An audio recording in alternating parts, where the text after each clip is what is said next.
Top quality और consistent performance के लिए सिर्फ सिल्वर पंप नाम याद रखना।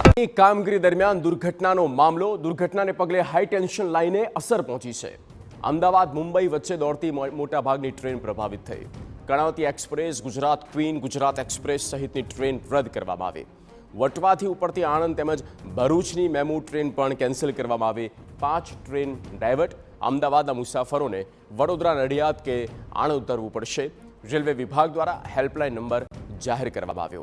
વટવાના રોપડા ગામ નજીક વિશાળ ક્રેન તૂટી પડી હતી અને રોકડા રેલવે ઓવરબ્રિજ પર બુલેટ ટ્રેનના પિલર ઊભા કરાતા દુર્ઘટના સર્જાઈ હતી। સદનસીબે દુર્ઘટનામાં જાનહાની ટળી છે। 2 લોકોને સામાન્ય ઈજા પહોંચી છે। સવાલ થાય, કોની બેદરકારીથી પડી 600 ટનની આ મહાકાય ક્રેન? દુર્ઘટનાના કલાકો બાદ પણ બુલેટ ટ્રેન પ્રોજેક્ટના અધિકારીઓનું મૌન કેમ? ક્રેન ખસેડવી કેવી રીતે તેને લઈને હજુ અધિકારીઓ અસમંજસમાં છે। ક્રેન ન ખસી તો હજુ કલાકો સુધી ટ્રેન વ્યવહાર પ્રભાવિત રહેશે। હવે આ મામલે NHSRCLના MD વિવેક ગુપ્તા, રેલવેના DRM સુધીર શર્મા બેદરકારી મામલે મૌન સેવી રહ્યા છે। હાલ સમગ્ર ઘટનાને લઈને સવાલો પણ થઈ રહ્યા છે।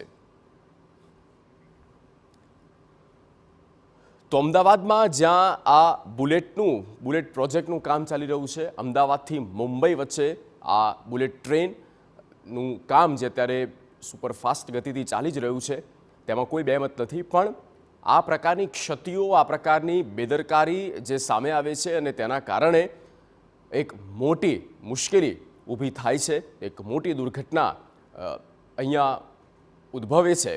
તેને આપ જોઈ શકો છો, આખી ક્રેન હતી તે જ્યાં પિલર બની રહ્યા હતા ત્યાં બિલકુલ અડીને એ તૂટી છે અને રેલવેનો ફાટક પણ ક્યાંક એ પ્રભાવિત થયું છે ને જેના કારણે અન્ય જે ટ્રેન આ રૂટ ઉપર જઈ રહી છે તે પણ પ્રભાવિત થઈ રહી છે।